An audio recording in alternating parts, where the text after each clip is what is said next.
Voilà ce qui se passe quand on fait 12 tours de truss rod sur le manche de sa guitare. Alors là, je ne fais pas réellement 12 tours. En fait, je vais faire 12 coups de clé. Un coup de clé, ça correspond à peu près à 1/8 de tour.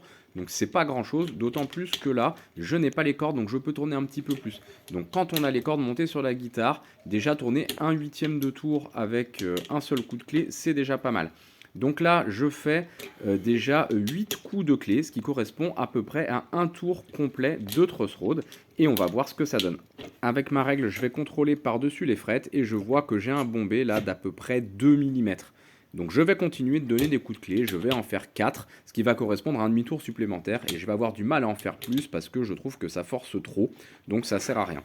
Je recontrôle avec ma règle, et là je suis quasiment à 3 mm de bombé sur le manche, c'est vraiment énorme, puisqu'on n'a pas besoin d'avoir un manche bombé quand on joue de la guitare. Je laisse reposer le manche quelques jours et on verra dans quel état il est. Si vous voulez connaître la suite de cette vidéo, n'oubliez pas de vous abonner, et puis vous pouvez aussi venir discuter sur mon Discord, je vous mets le lien dans la description.